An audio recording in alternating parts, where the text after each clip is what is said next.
We had dinner at the UC and took a little bit longer. As you might know, as a newcomer to the UC, it takes a while to find your food. So you had less time to eat, and that's why you are a little bit late. But you should arrive any moment here. Okay. Well, maybe we start then, Cortland, and I make the introductions. So I'm very happy and... Yeah, let's start now. Okay. Start it up, Megan. Okay. I'm delighted to have our distinguished guests here today. We have on the very left, Matthias Wehler. He is the press secretary of the German embassy in Washington, D.C. He has studied law and was during his school time, he was 1 year in Wisconsin, so he has intimate knowledge of the United States. Small town in Wisconsin, okay. I got my degree in Wisconsin, so we have that in common. So he has a law degree and had positions as stage at the International Court of Crimes in Yugoslavia. He was a lawyer at Sony, Germany, and switched then later to the State Department. He was 2009-10 an attaché in Berlin at the foreign ministry there. 10-12, I was at the desk of the export control in Berlin, and then went out. 12-13, the cultural and press section of the German embassy in Riyadh in Saudi Arabia. And from 13 to 17 this year, he was the head of the political section at the German embassy in Amman in Jordan. And since end of July 2017, so very fresh, he is the press secretary here in the German embassy in Washington. So next to him is Mayor René Pöltl from Schwetzingen in Germany. Schwetzingen is our sister city, Fredericksburg sister city in Germany. Mr. Pöltl was here many times and knows Fredericksburg quite well. He was born and raised in Heidelberg. After his military service, he studied law in Heidelberg and has also a law degree. 1995 to 2006, he was the city attorney and director of the Department of Public Order in Heidelberg, and from 2006 to 2008, the deputy mayor of Schwetzingen, and then since 2008, the mayor of Schwetzingen, and was recently re-elected in 2016 to another second term of 8 years, and will hold that probably for the next couple of years. Yeah, mayor terms are quite long in Germany. Tanya Flanagan, to my right here, born and raised in Germany, has spent the latter half of her life in the United States. She holds an undergraduate degree, or the German equivalent, from the Rheinische Friedrich-Wilhelms University in Bonn and the University of Texas in political science, German and English. She has a master's in German and European studies and a master's in passing and political science from Georgetown University, and a PhD in international relations from there as well. Her area of interests and studies included international institutions and organizations, in particular the European-focused institutions such as the European Union and the OSCE. Please come in, sit. It's okay.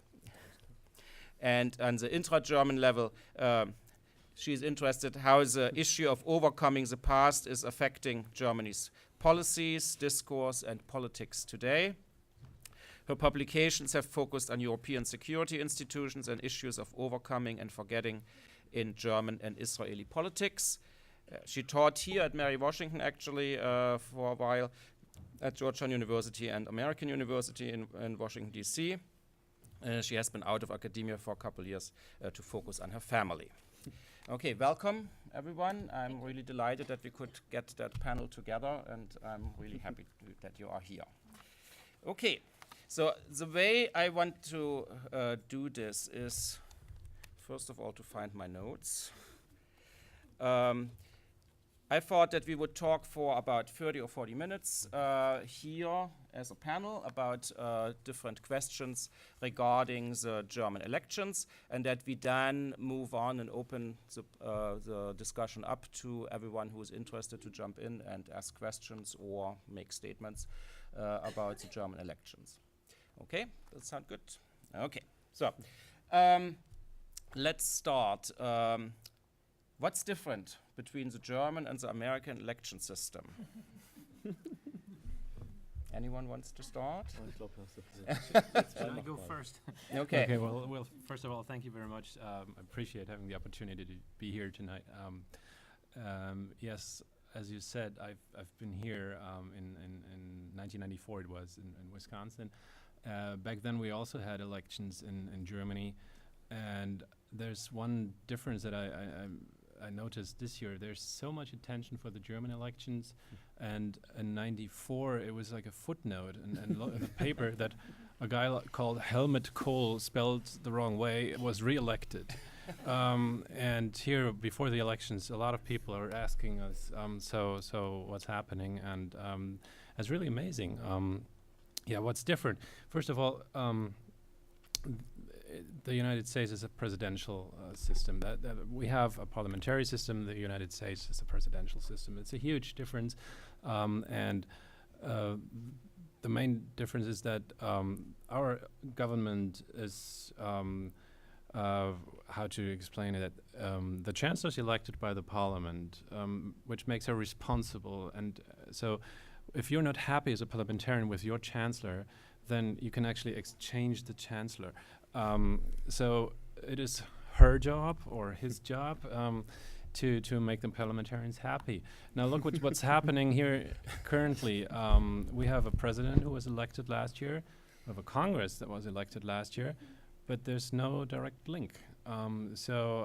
We've seen that it is quite difficult to get legislation passed because this president was not elected by Congress. So that's in my opinion, the main difference. And I don't want to get into all the little details. We can make it very complicated. We can talk for about 45 minutes. We can talk about Überhangmandat. And the favorite is, of course, the Zweitstimmen and those things. But in general, I mean, you can organize this in different ways. But the main difference is actually that here we have a government that is formed by parliament, and in the United States it's different. And maybe I'll let you go into the details. Yeah, maybe as a mayor I can say, if you live in a city like Schwetzingen, 22,000 inhabitants, then you realize that the candidates for the parliament have to work in your city. So they are the main persons advertising, so to say, for the election. The top candidates like Merkel and Schulz from the two biggest parties, they are important in television. You can see them in the streets. They have also advertising for the election, but the most important thing is that the candidates of your city are the one who talk to the people, who make discussions, and you elect primary your candidates, your local candidates for the parliament. And the second step is that then the parliament has to make the decision who they elect for the chancellor. So if you live in our city, it's a mixture of both. I think I'd like to add, just as you said, don't make it too complicated. But it's not just the chancellor, but it's the entire government that is drawn from parliament. And there's always the question, well, what if the prime candidate does not win their direct seats? Well, the top candidates are on the so-called Länderliste or party lists. So they are assured to enter into the German parliament, what you would call a lower house. And also that I think it's interesting to note that the size of the parliament changes. Yes, it's set out to be 598, but right now it's 630. 31, and one is given up. Yeah. So depending on how many votes and how the proportionality is divided up and how many directly enter into parliament can grow by quite a significant amount of representatives. So that's another very interesting aspect. But to make it even more complicated, it could actually happen that the main candidate is not making it, because if you take Bavaria, for example, if all the candidates get their seats, then it is impossible for the candidate to actually get one, because there's no extra seat left. It is Assuming they don't have the additional. If all the direct mandates go to the party, to one party, and if that candidate does not win a seat and is number one on the party's list, then he's screwed. So I want to add something. I think this year it's a little bit different to the earlier elections, because I think the question who will get a chancellor is a little bit more important at the moment, because you all know that the world is a little bit crazy at the moment. Turkey, Arabia, anything, and the people think that the chancellor has a strong position, especially Merkel. So my opinion is that many people say, okay, we want to let her in the job as a chancellor because we trust in her. This seems to be a very important thing at the moment. She's a known quantity. That's it, a known quantity, that's it, yeah. Okay. Some media outlets here called her the leader of the free world. Is that going too far? Or? Well, she's nicknamed Mutti. Mom, yeah. In, Yeah, I mean, after 12 years, she got really a strong position, because who else is 12 years in that job as a leading person? Who else? I don't know. Putin maybe, but he's different. Not yet. Yeah, I don't know if she's the leading person of the free world. This is too much for me, but she's very important. I mean, she has grown up. She was born and has grown up in the DDR, and now she's a part of the Western world, and this is a very special thing, I think. And she can really good talk to the eastern parts of Europe. She has a good feeling for the situation there. I think she's also good with Putin, not in a political sense, but personally. And this is, at the moment, very important. In Europe, she's, at the moment, the most important person. Macron, the president of France, is now also a very strong young person, but I think they both have a good responsibility for the things happening in Europe. Well, yeah, of course. I mean, and Germany is very weighted, power-wise in Europe, and you have Brexit ongoing, coming up. You have the situation with Turkey, the situation with Russia and the Ukraine, issues such as the United States wanting to remove themselves from the climate treaty, maybe the Iran nuclear deal, and so Merkel in this regard. Yes, Macron, he got elected with quite a pollster, and he was able to get his newly formed party to be the strongest force in the French parliament, but he still does not quite have that cachet that Merkel has on the international level. That's still something he needs to gain, and so I think that's why who becomes chancellor is going to be very important. Okay. Maybe one other thing that is interesting to note, what about campaign funding? Any differences there? Huge differences, yeah. But I don't know all the details, but one thing strikes out. If you look at just at the numbers, if you look at a typical American campaign, then it's quite impressive to see how much money is spent, how much money you actually need. And years before an election, you're talking about who's going to run, and journalists are looking into, okay, who's starting to collect money, you know, because you need that money in order to just get it started. I just started to read Hillary Clinton's book, and she was in one of the first pages. She says that she had 4,400 staffers in the campaign. 4,400. I think we have parties with less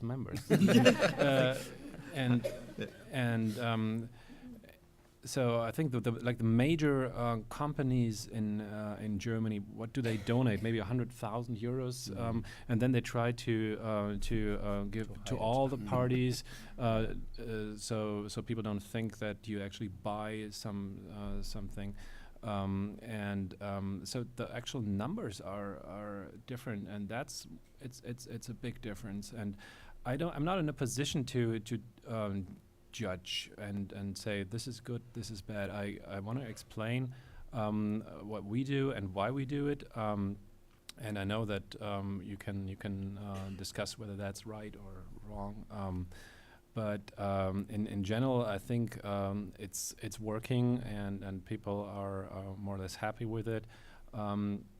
So parties get money if they succeed. If you reach a certain number of votes, then the government refunds, and that's gives you a certain stability, a certain independence, and also it's like a reward. If you're successful, then you get more. It's in a way it's logical. And there are from time to time people who say, well, okay, government fund, is that the government is funding itself, or is it like that the politicians, they just open the bags and get the money out? It's my personal opinion is it's not fair. It's a way to be quite independent.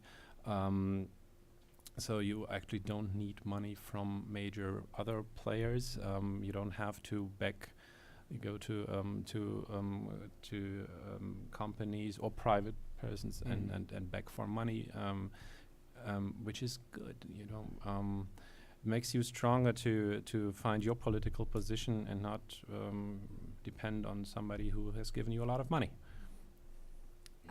I think also interesting in the German system is the transparency that's laid out by law. I don't know exactly, but I think starting at a particular donation amount, they have to be all recorded, and I think it's starting at something like 50,000 euro or 10,000 euros even. I think it's 20,000. One of those numbers. They have to be. It has to be pretty much immediate response. You don't have to. There are reports that are coming out every year about this is who donated, private person, companies, organizations. Foundations are somewhat limited in what they can do. But if it reaches a certain number, it has to be more or less immediately made public, so that everybody can see exactly who is contributing where. Okay.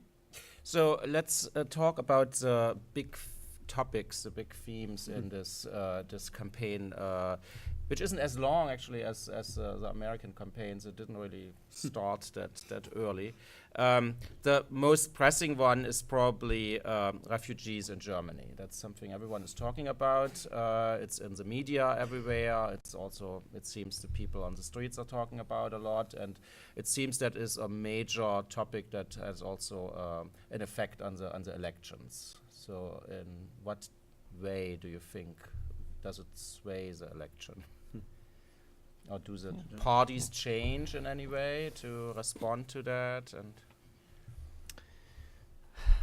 I'm not really sure if it's a big topic. It is a topic, but the truth is that till now, almost 95% of the population have no contact to refugees. Because in the first 2 years, the state is responsible for the refugees. They bring them all together in housing areas, in former barracks. For example, in Schwetzingen, we had barracks of the US Army. The US Army left, they were free, and we got 1,500 refugees only there. We have 22,000 inhabitants, as I told you. And at all, we had almost 2,000 refugees in our city, 10% of the population. That was too much, but it was only in our city and some other cities. But I think the most people don't have, till now, a bigger contact with refugees. It's more a theoretical question. So I don't think that it will be responsible for the result of this election. But the political question is important. How do we behave in Europe with that topic? Because we had almost 1 million refugees in Germany. I think it was too much for just one situation. But we are, since many, many years, the second largest country in the world with refugees. Number one was always the USA, I think per year 1 million, around that. And the second one was Germany with 400,000 people, foreign people coming to Germany, not refugees, but foreign people coming to Germany. So this is quite normal, but this is a very special situation. The discussion is a European discussion. How do we behave with this topic? Because the eastern parts of Europe are not amused about the refugees, so to say. For example, Hungary says no one comes into our country. But that has to do with the history. Think about it. The Iron Wall, we say, the wall fell at the end of the 80s. And before they were isolated. Communist party responsible for all the things in the country, they were isolated. And they need their time. And this will be a main question for Europe. How can we do that together and find a good way? How can we give help to refugees, because that is necessary, but not to everyone. It's not a German question. It is also a German question, but we discuss it more in a European sense in this election, and this will be one of the things the next chancellor, maybe Merkel, has to discuss with their colleagues in Europe. Very difficult thing. Yeah. I would agree that probably a year ago, I would have said it would have been the deciding Absolutely. subject matter. And certainly the AfD jumped on this issue, kind of as the Euroscepticism and the whole Greek financing issue died down. It was like a present to them in some form or shape, and they've certainly have capitalized on it. But if you look at the various proposals the parties currently have for how to deal with these issues, they are actually very similar, with the exception of the fringe parties, and certainly the European component is emphasized in all of those. And I think in a way it's actually in a way Germans like the way that Angela Merkel went and said, okay, wir schaffen das, we can do this. It seemed to represent values that we all want to represent, that we all want to recognize in ourselves. So I don't think that it's detracting from her insofar as the for moments, but the AfD certainly has capitalized on that issue. Shall we explain briefly what the AfD is? Yeah, we can. For those who don't know. If you allow, first of all, I think that it is a very important discussion that we just have to do now. It's there, and I've spent the past 5 years in the Middle East, 4 of them in Jordan. In Jordan, there are roughly 6 to 7 million people, and they have taken in more than 600,000 refugees. So we're talking about a number. If you compare it to the size of Germany, we're talking about 8 million people compared to the United States.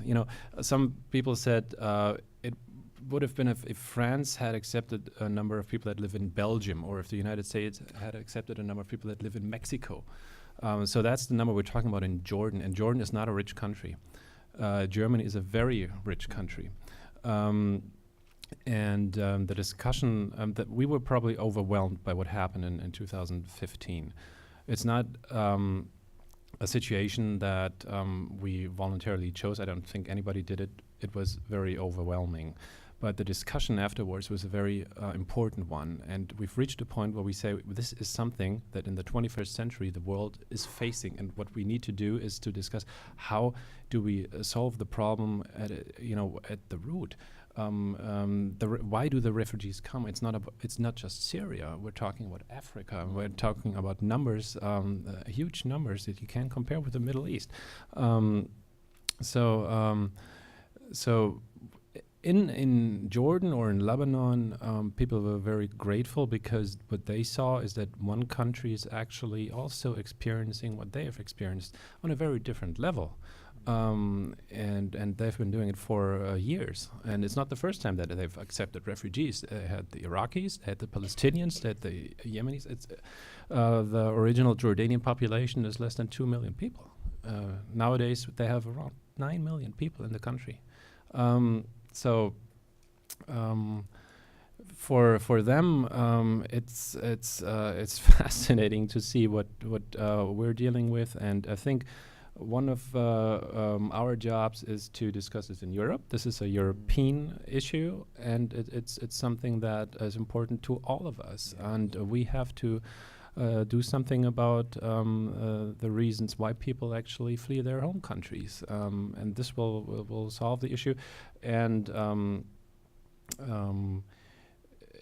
of course, it is difficult for some people, and we may see that in the results of the elections, that some people see it only from one angle. Nevertheless, this is something that has to be dealt with now, and I think it's good that we do that. Mm-hmm. Okay. So AfD, shall we give a go? Alternative for Germany, founded in say the antecedents probably going back to 2010, but then really in 2013 formed more as a Eurosceptical party in response to the Greek financial crisis, and then as it moved south through Spain and Portugal, and had very early on electoral success. They came very close to entering the German Bundestag the first time around, and since then they have entered 13, I believe, of 16 state parliaments, in some cases with double-digit numbers, although in this past year the numbers have gone down, probably in response to the fact that the refugee crisis is somewhat receded from public minds. The party itself has split, and then has renewed itself by taking in a lot of the Pegida movement. This was patriotic Europeans against the Islamization of the Occident. Yes, Yeah. thank you. Wow. So a very much right-wing, anti-foreigner, anti-immigrant movement, and this is kind of like where the AfD has replenished their voters in many of these cases. And I think I just saw a study that actually said that most of the AfD voters came interestingly from the Die Linke and then from the conservative side. Can we compare that appearance of such a party to recent right-wing tendencies in this country? Or do you think those are completely different developments? General populist. It's always very difficult to compare things, but one thing is clear. We can see this everywhere in the world. There's always a potential for extremists. Wherever I go, and I see this. It could be 10%, maybe 15%. Look at the French history. It didn't start with Marine Le Pen. Her father was also around, and so there was always a certain number of people who leaned towards the right. I don't know how many people in this room remember Franz Josef Strauss. He once said, like, on the Democratic side, there is to our right there must be not enough room for a sheet of paper. You know, that what he meant was that one responsibility of the Democratic parties is to catch those leaning towards the right. But the potential is always there. So this is not, I don't want to excuse it. I don't want to explain it really. I think it's something that every generation has to deal with. And what makes it difficult for Germany in the current situation is that we have a grand coalition, meaning that the two major parties of the middle, of the center, have been working together for a number of years. It's the second time that we have a grand coalition with 4 years in between, but so people on the left probably don't feel that much at home with the Social Democrats, and then the people at the right not so much with the Christian Democrats. Very difficult situation for those two parties, and certainly a challenge. So this may explain it to a certain extent. I don't want to excuse any of the positions that the AfD is claiming. I do think that you find similar phenomenons everywhere. By the way, it's not the first time that we see a movement in Germany addressing some of these issues. We've had others before, and not just on the right side. The Pirates, for example, that never made it in Parliament, but a couple of years ago, in all the polls, people were expecting them to get 10% or more in the elections, and then they disappeared. We've seen right-wing parties that for some time in the early 90s gained quite a number of seats. The so-called the Republikaner in Baden-Württemberg, I think they had quite a number. And then and not just 5%. I think it was quite a number. I don't remember the actual number, but they also were in the European Parliament. And they don't play a role anymore. So this is gone, and yes, every generation and all the places have to face that, but I don't see like a connection if that's what you mean. So no reason to be concerned? There's always a reason. Yes.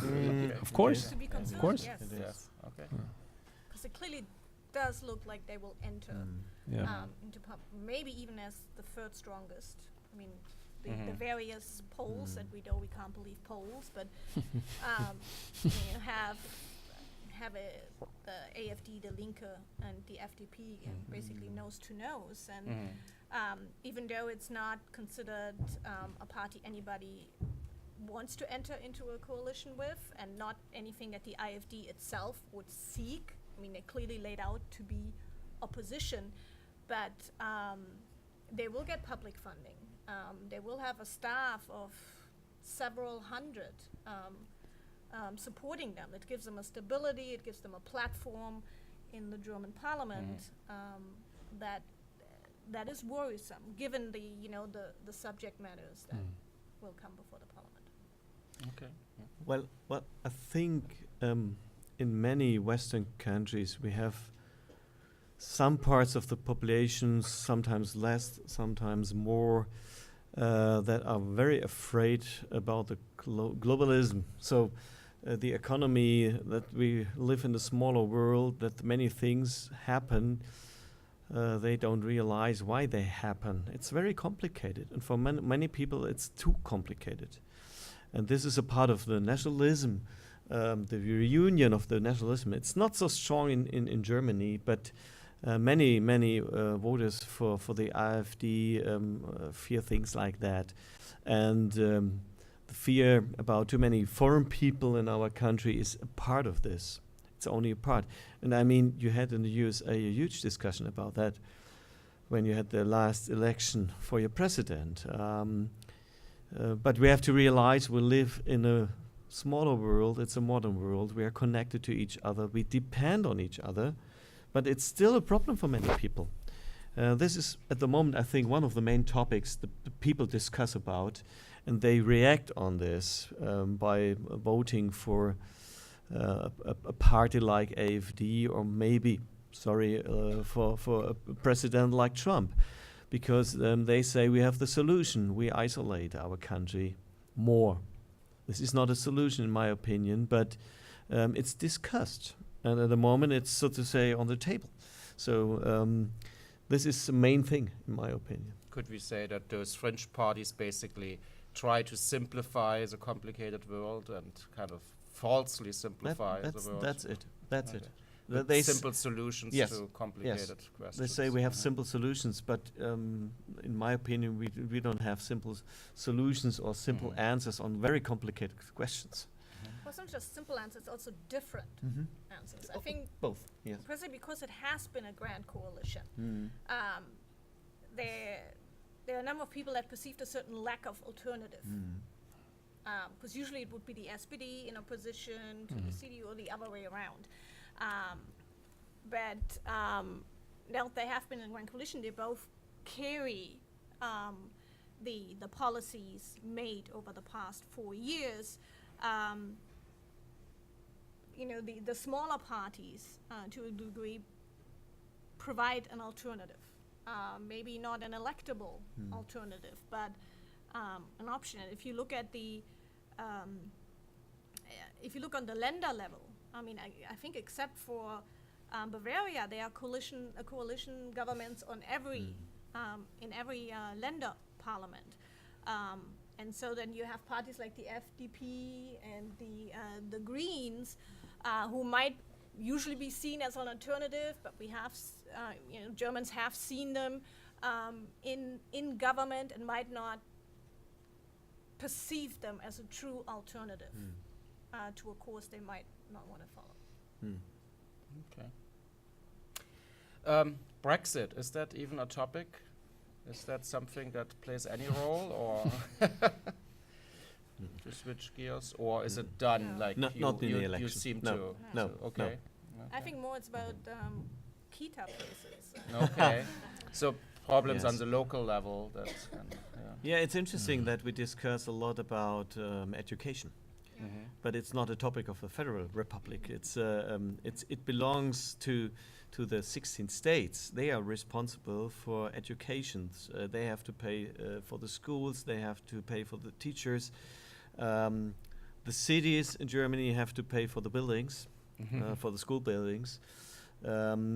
But these are main topics, and it's interesting that the Federal Republic is not responsible for that. I mean, they can give money, maybe, but normally the 16 states finance all that. But this is one of the main topics. Okay.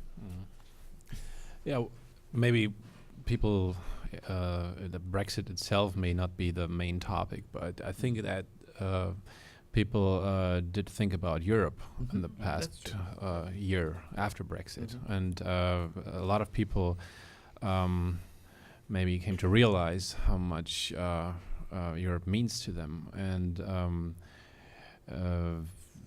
that is probably not that big of an issue because the major parties are very much pro-Europe.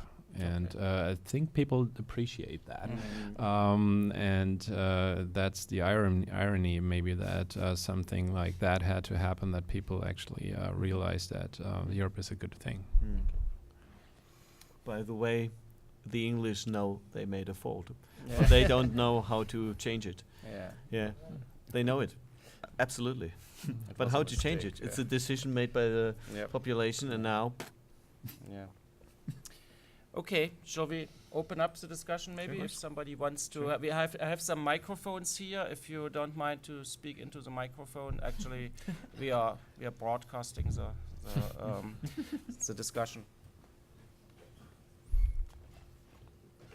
I have two actually. Okay. Anyone has any questions?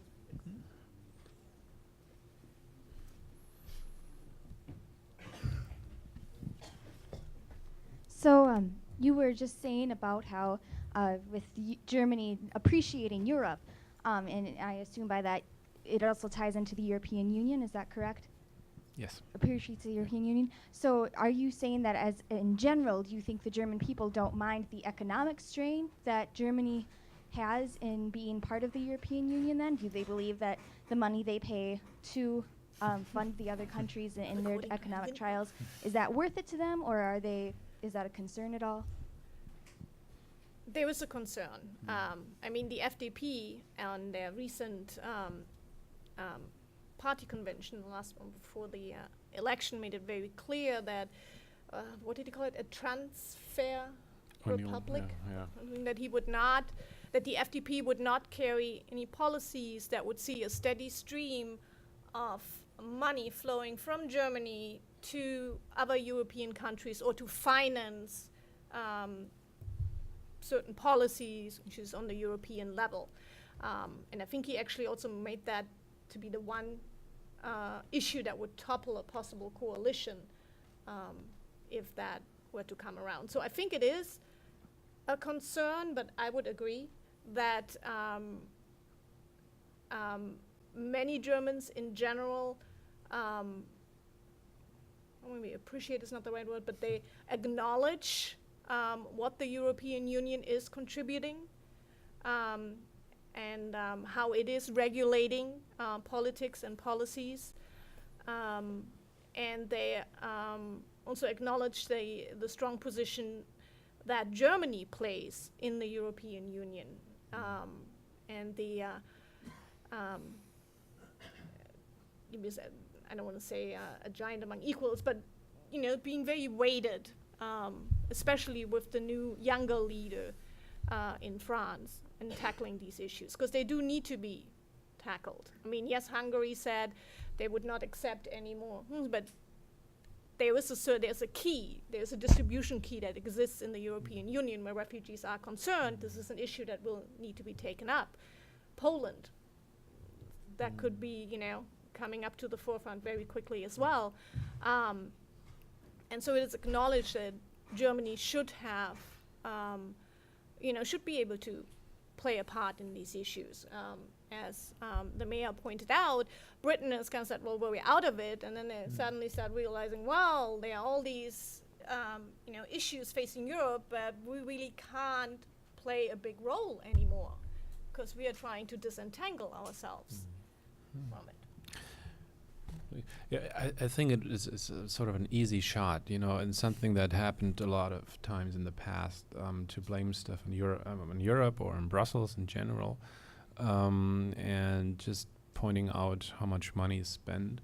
But it's of course more complex, and it's worth explaining that Germany is one of the countries in the world that has the most borders. We have 9 countries around us.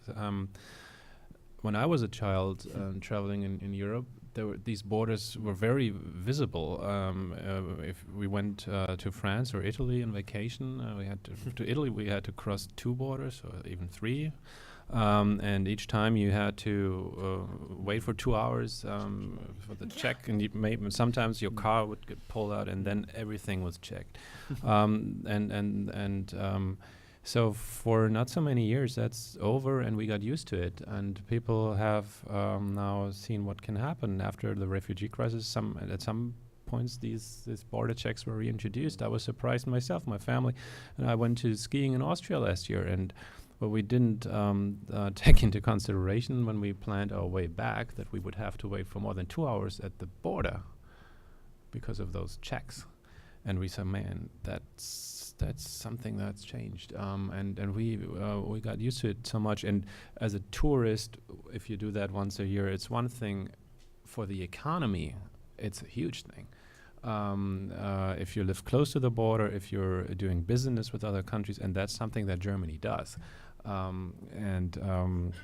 Our export market is Europe. So we may be spending money, but we're also making money. And that's worth explaining. That's what people do.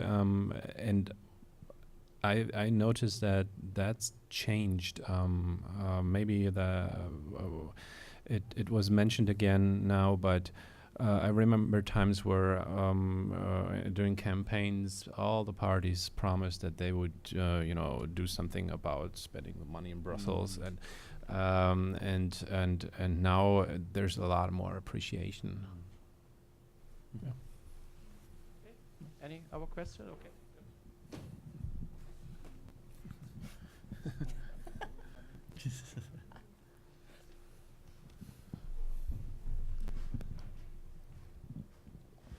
Hi, so I'm English. I actually voted Brexit. So Brexit nation. yeah, No. so this could be interesting. So I quite strongly believe in national sovereignty, and what you just said there about the immigrants and that in Hungary, that sort of showed to me that there's this lack of understanding of national sovereignty within the EU, and the way people describe. So I'm speaking to people here about it, and they don't understand that Europe is not the EU. So people think that the UK is no longer part of Europe. So I wonder, could you explain to people, or try and get people to understand the difference between Europe, the EU, and your interpretation on the effect Brexit will have on the EU nations, not Europe, after Brexit? I mean, the most nations in Europe are a member of the European Union, the most. This was a very important step after the wall fell down, to make the decision to invite the eastern parts of Europe to come to the European Union and be a part of it. But as I told you, they were for a long period isolated. I was 2 weeks ago in Hungary, because we have also a sister city in Hungary, and I discussed it with them, and they say we were so long like a wall against the eastern parts of Europe, against the Turkeys, against many other nations, and now we should take in 1 month some 100,000 foreign people, refugees, who else? We can't do this. So it takes time, I think. It was very fast, 20 years, it's now a little bit more than 20 years that they are part of the European Union, and it's not easy for them to do all the things that we, like Germany, France, do, because we have a long tradition as a democratic system. We had some problems in between in Germany, but after all, since the end of the 18th century, we installed democratic systems in Central Europe. So this is a big problem. And I think that many nations wish to have more competences.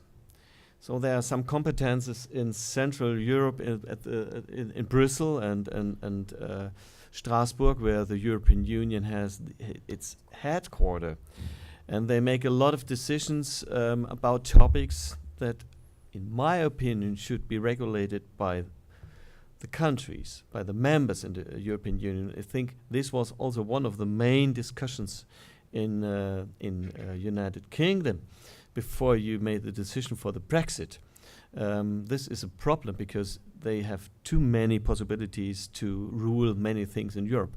And there's a difference between Germany and the northern parts and the southern parts. In my opinion, the southern parts, like Italy, they don't do all the things that the European Union want. It's their kind of living, but we do that. Yeah? We are very strict. We're German. It's so. I think the most nations are part of the European Union, and this is the most important thing about Europe. And the other countries, there's some left outside, like Norway, Switzerland for sure. Switzerland was always like that. They don't want to change it. And some other parts in the eastern parts. We have the discussion, you remember, about the conflict in the Ukraine with Russia. Do they come to European Union or not? This is the main conflict. So we have to concentrate on the 29 members of the European Union and find a way to concentrate the power of the European Union and maybe give some power back to the member countries. It's my opinion. Well, if I can just add one thing, because you asked what's the difference. Europe, that's geography. I mean, that's just a continent, and the European Union is a political project. And of course, every nation is free to be part of it or not. The idea is that we do the things together, that where it's better to work together and still keep sovereignty. I mean, the member countries are still sovereign in many fields, and Brussels is now it's now. It's not an alien. It's no. You can discuss many things that may need to be reformed, but who sits in Brussels? In Brussels are the representatives of all the sovereign member states. So every decision made in Brussels is an expression of the will of the national governments. And still in many fields you have a veto power. And like I said to your question, I think that for a long time people have been playing with that, blaming a lot of things on Brussels. And that's changed. We've seen that in Germany and as well. I think that's changed a bit after Brexit. People have listened to the arguments and I think understand why people went for it. It's not that they don't respect that, but they just come to a different conclusion after having seen what consequences come. And I think that we will see a discussion in Europe about what we should change, and maybe, like you said, even give some sovereignty back. I don't know. See where it makes sense to work together, where it doesn't make sense to work together. Yeah. Just one more sentence. Just one more sentence. The main thing on the European Union is a peace project. Because before 1945, before the Second World War, we had 300 years of wars between France, between Germany, between United Kingdom and England, in this case, 300 years of wars. And it stopped. Since over 70 years, we have peace in Europe. And never ever the moment a French people and a German people has the idea to be an enemy. That changed totally. And this is the more important thing. The rest is not such important. Economy is economy. It works very good because there's 500 million people living in Europe. But the main topic is it's a peace project and one of the best ever. And that must maintain. Also with the United Kingdom. And I also just wanted to say, I wouldn't use the term sovereignty so much, like taking sovereignty back. You're taking certain competences back, but not sovereignty. You never gave up. I mean, you might have renegotiated some facets of policies, but you did not give up sovereignty. We have one more. Yes, thank you. I'm also British, and I would support my younger colleague here. I'm a big supporter of Brexit. I live here in the U.S. I've lived here for a long time. But I just have one comment and then a question. My comment is I would, with respect, dispute the mayor's assertion that the British people regret voting for Brexit. I don't think that's the case. I think all the polls since then have shown that even people who voted to remain want to basically get on with it. The votes happened. We're going to leave the EU, not Europe, and people want to get on with it. My question is, recently the EU Commission President, Mr. Juncker, made a speech in which he set out his vision for the EU and Europe, including a common European army, a finance minister, a European president. Do you think the new German government, presumably headed by Ms. Merkel, would support that vision?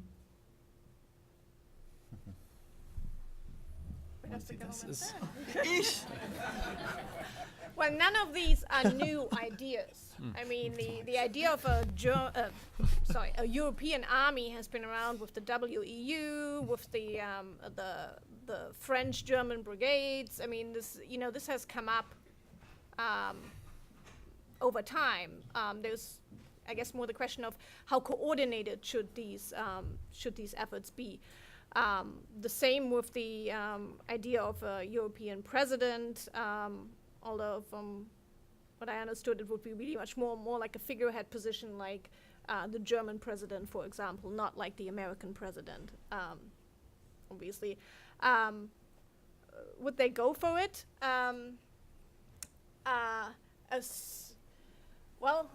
Maybe we can say more about it if it is Herr Schulz that, given that he is, his whole political career basically has been on the European level, and he is very pro European Union. So I could see him maybe personally be supportive in pushing these issues forward. I think Angela Merkel, should she continue as Chancellor, will follow the previously laid out path, which seemed to be certain competences, yes, but not above that point. I want to just say, I didn't mean the people, the English people, because, but if you see the discussion of the British government now with the European Union, we want to keep that, we want to keep that, and the European says no. So this is something special, because Brexit is Brexit. It is like it is. So I see this discussion, and they fear a lot of things after a total Brexit. I'm looking forward how the solution will be. I don't know how the British people. I don't know how the British people think about it. But Merkel didn't say anything to this project Juncker wants to make. I think it's not easy, because she's not the only person to make a decision. There are much more, almost 30. So we will see. It's of course not for me to predict what she will say or what she thinks about it. What happened in the past is that people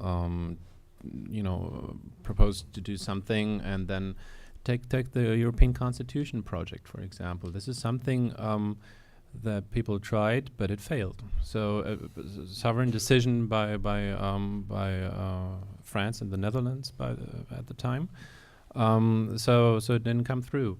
This is also something that can be discussed, and then we will see. But what I said earlier, the project is about to see, so where are we stronger together, where does it make sense to work together.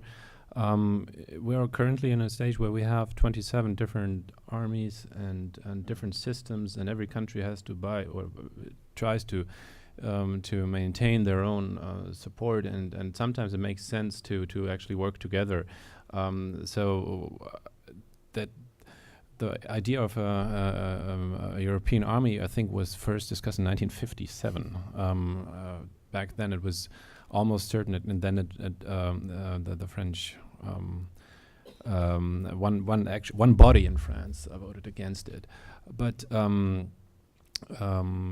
yeah, we've seen now that we have our systems. The French have the systems, and it makes it more expensive. And when we have missions abroad, take Afghanistan, take Mali, this all has to be coordinated. Germany is currently pulling its troops out of Turkey and transferring them to Jordan, and we need the help of the Americans, because we don't have the logistical systems that are needed to do that, and then we have different systems than other European countries are also there. It costs a lot of money, and my personal opinion is, why not discuss the issue of seeing where can we actually work together here, just to save money.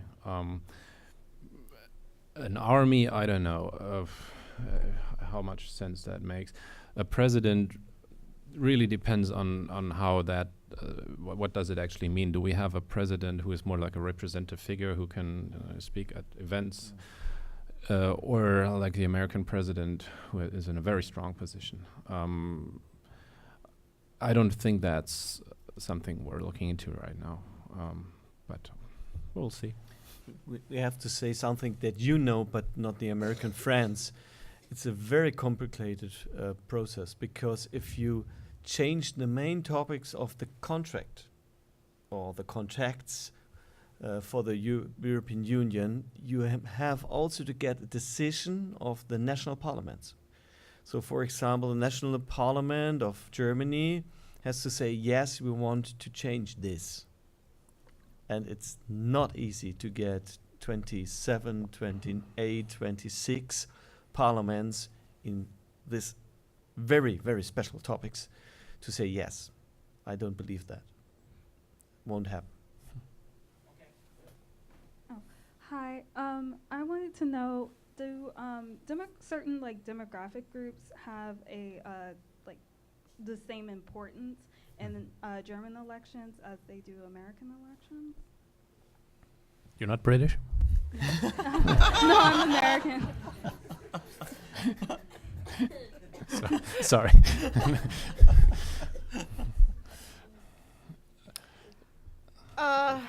You mean in terms of age or Yeah, certain age, gender, race, economic status? Yes, yes and no. I mean, I think for each party has a certain base, and so for a party, the question of how can they get new members is very important. Die Linke, for example, has, if you compare the eastern part of Germany with the western part of Germany, their voters in the east tend to be older, 50, 60 and above. Their voters in the western part of Germany much younger. So for the Linke, it then becomes a question of if they cannot attract enough new, younger voters in East, will they be able to maintain their double-digit electoral successes? And the same thing for, to some degree, for the other parties. The CDU, CSU has generally been very stable in their party sport, in their party base. If when they come from, we have seen actually more movement for the SPD and the Linke and the Greens. The Green Party used to be, I remember this growing up, it always had this whiff of, you either had the alt 68 generation, or you had the very young, the brand new voters coming in. And I think that is changing to a large degree for the Green Party as well. But I think just in any country, you want to get the new voters, the ones that are just coming in, not so much interested in a particular party, but in the process, because you want them to vote. You want them to start early and get them established in the system, rather than maybe lose them, get them disillusioned too early, or not really engage them in the political process at all. I think in the last years we have two main groups in the political discussion. It's the families and the older people, because they are both many people. So very important. And for the older people, you mainly discuss the money they get if they are retired. And for the families, and healthcare, yeah, that's true. And for the families, it's education and kindergarten places. Because it's written by law in Germany, kindergarten, yes. Kindergeld. Kindergeld, yes, money for the families, that's true. Because in Germany it's written by law that every person who wants a place in the kindergarten has to get it. It's a hard job for the cities and the villages in Germany to do that, because we have to pay it at the end. We get money by the state, but it's not all the money. And there's a very important difference in the political discussions about the income, because we have always a tax discussion in the elections.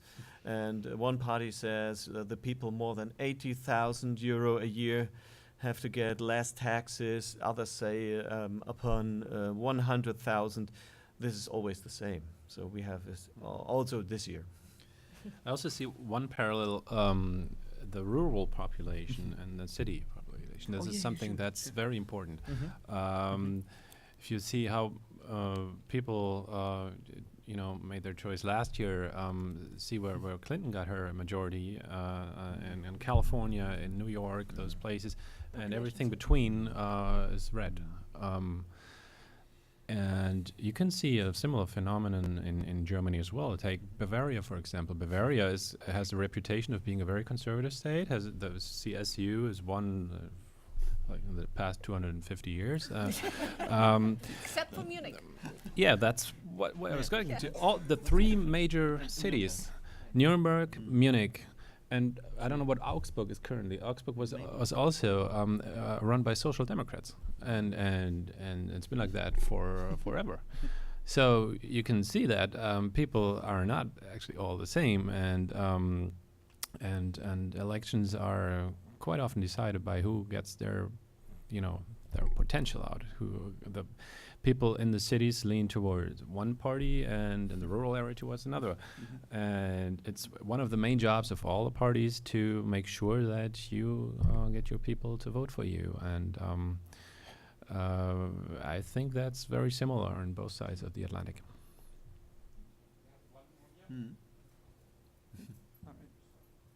Hi, I am also a British citizen. I knew it. I'm concerned about how everybody's kind of putting towards the idea that everybody in the UK is very for Brexit, because I was an advocate for Remain.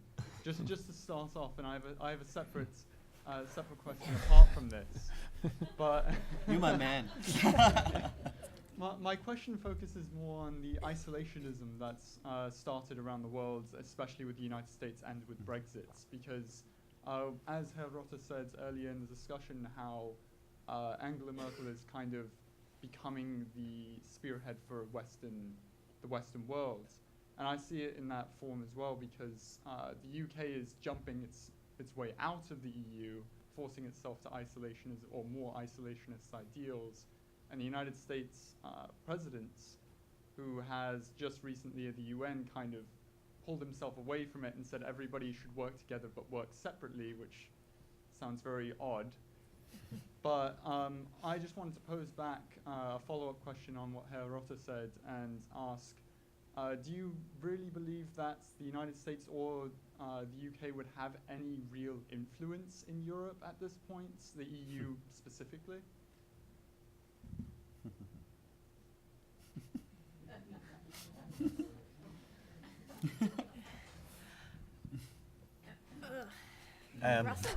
You can reflect it. At the moment in Germany, the main topic is the president. It's a little bit scary, but every day you can read what has Trump said this day and the last day and the next day.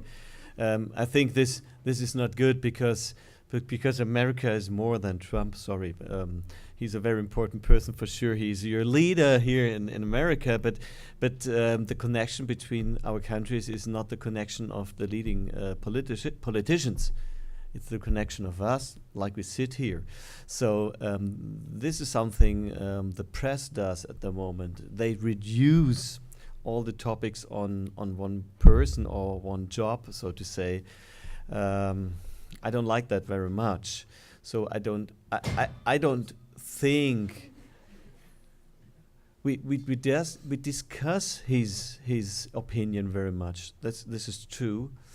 But it's more that we have the other opinion. So I think if you look at the election in France, all the world had a look on the election in France. What happens there? And it was for us. It was like a turning point. It turned, and I think it's true. Hopefully. You spoke about the right-wing opposition to global trade, but I wonder, because here I know that there's a significant portion of the left that's also against free trade around the world, maybe not in principle, but in practice, because there are countries that allow slave labor, and the corporations sort of manipulate these deals in order to benefit from them and exploit workers. So I wonder, is there also this contingent of the left in Germany that's against global trade? Yes. Yes. I think the recent events in Hamburg Yeah. surrounding the G20 summit would clearly indicate that. Yes. But for this particular election as a topic, it has not so much come up as an economic topic, more as a question of innere Sicherheit, of how to provide for security on these kind of thing, and a certain discussion also about have we underestimated the dangers of the left fringe by focusing too much on the right political fringe. I mean, that seems to be the lesson drawn so far from the events surrounding him. And it's not just a left-wing phenomenon. It's something you could see in the past years when we talked about TTIP. The efforts made to reach a free trade agreement between the European Union and the United States. Many people opposed it, not knowing what the outcomes would be. We can talk about the reasons behind it. But it was obvious that people were quite reluctant. And if you allow me, I would also like to add that when we talk about influence, something is very clear.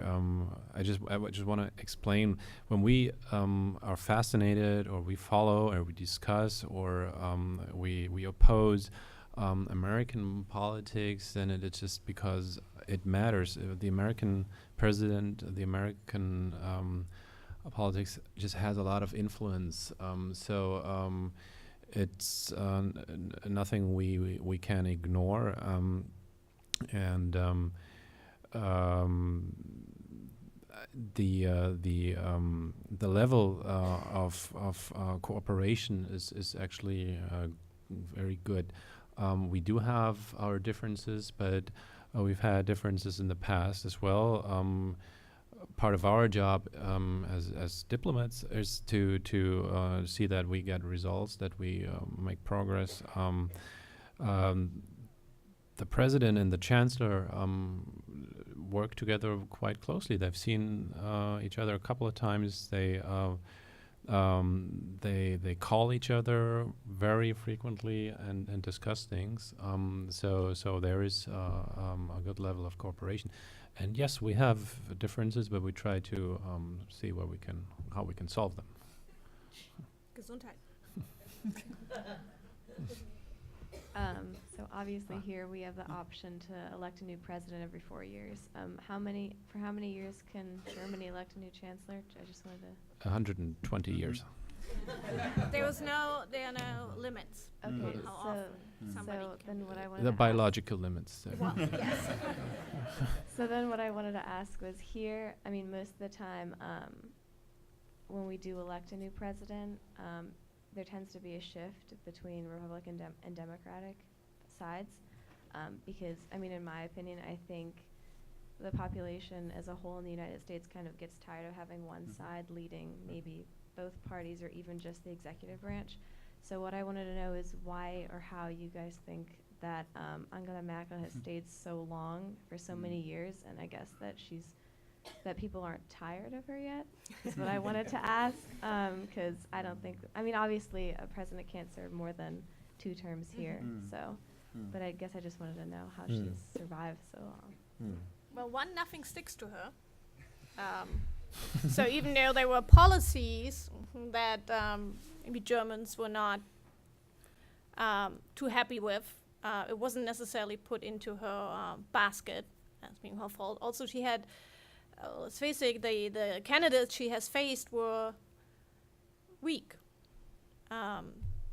and were not able to mobilize their own base, let alone win enough of the, I don't want to call them undecided, but win enough new voters over to them to make up for the incumbent bonus and the known quantity, the known factor that Angela Merkel has become. And And even within her own party, I think she has been very. I mean, I would try to think about who comes after her, and right now I wouldn't even be sure to say who it is, because she's been very good in posting potential rivals to positions for that it might not launch a chancellor bid. I'm not sure if you can compare it because the systems are just different. If you have a 2-term limit, then it's clear that a new person will appear on the scene. We don't know what would have happened if Obama had the chance to run again. If you look at history, so Obama was reelected, George W. Bush was reelected, Bill Clinton was reelected. George Bush Sr. wasn't reelected, but there are reasons for that. Remember Ross Perot? I mean, some of you are not old enough to remember Ross Perot, but that was a major factor. And then Ronald Reagan was reelected. Jimmy Carter wasn't reelected, but there was, again, that was a very unique situation, I think. So there's something that we call in German Amtsbonus. If the person in power is, that's the one you know, so you know what you get. And for the other candidate, you don't know. Maybe a nice person, but you don't know how that person will succeed. I wouldn't compare it. Here, you know that after 2 terms it's over, and it's new. It's somebody else, and then if you elect somebody new anyways, then might as well choose somebody from the other party. Maybe that's the kind of way that people are thinking.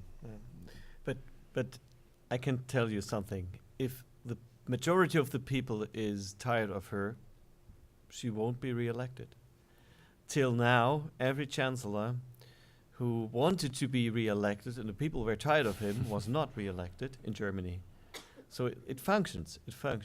But it depends on the circumstances, on the other candidates. I remember when Merkel said, she did it in a TV show, that she will candidate for a 4th term.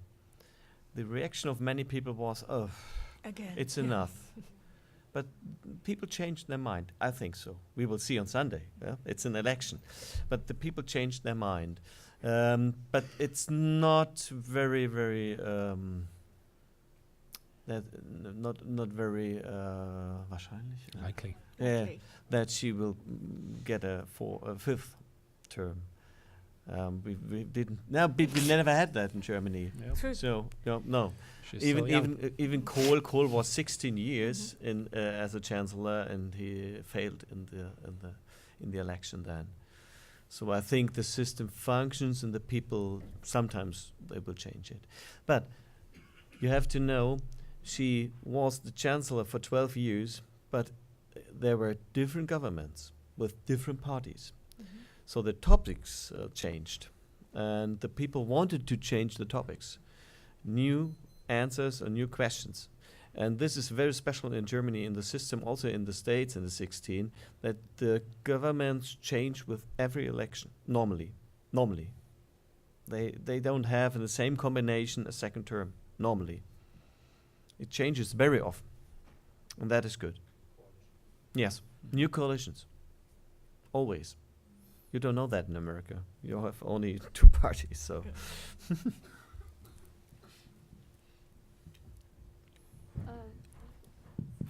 one? Oh.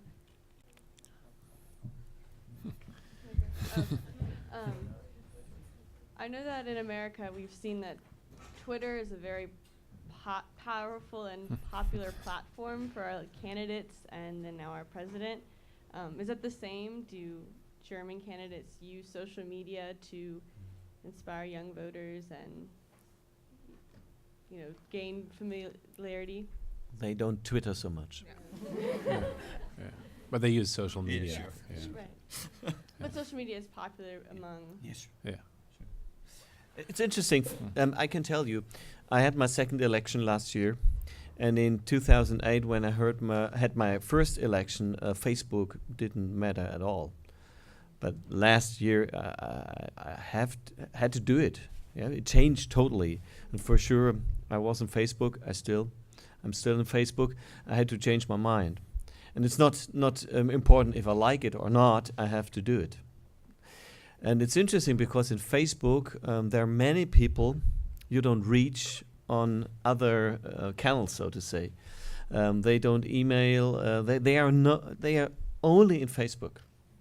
I realized that for me, and that's good. So I think you have to do that. Otherwise, you miss or fail.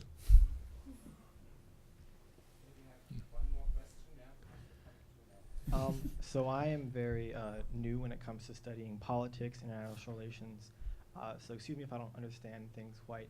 But as sort of a regular college student American, why should the German elections matter to me or to us as just regular everyday people here? Good question.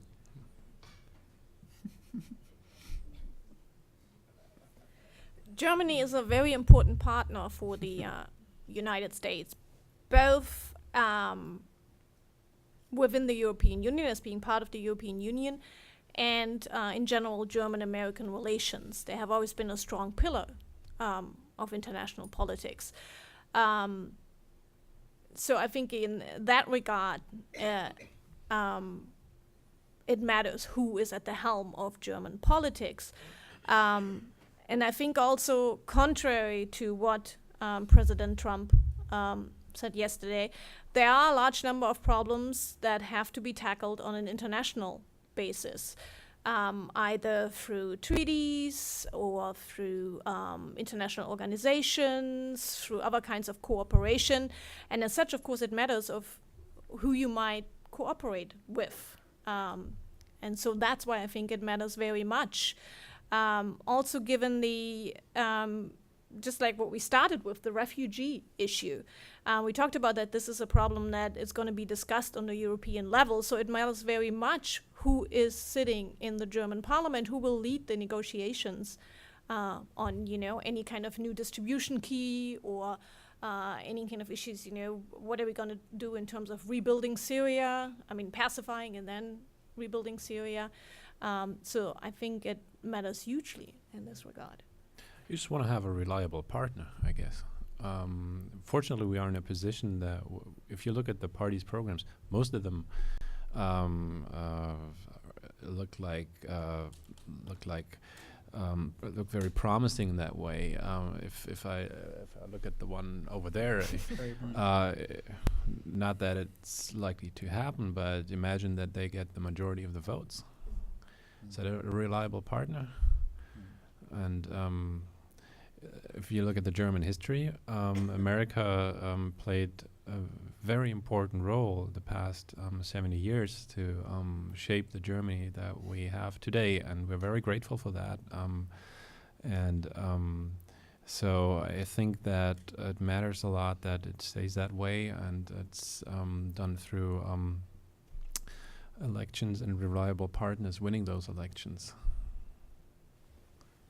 And I want to just say we are good friends since many, many years.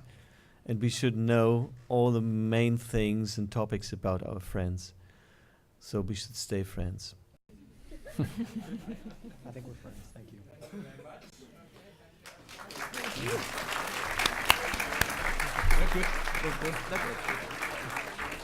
Schöne Abschlussfrage, als ob er sie bestellt hätte. Ja. Yes, so we have some small gift bags for attendees over against the wall. So please help yourselves before you leave, and help yourself also to the refreshments outside in the hall. I think there's some, right? And also on Sunday, please remember on Sunday at 12 o'clock noon here, we are going to have a live stream from the election through Deutsche Welle. Through Deutsche Welle. So you can watch the election results come in as it's happening, which will be very exciting. That's from 12 to 2. So we hope you will join us. Thank you. Wenn ich nicht am Samstag wenn ich 12 Uhr mittags sehe, dass ich mindestens bleibe. Thank you so much. Das war gut. That went quite well. Yes. This was fun. Great question. Of course, the last question and the first one.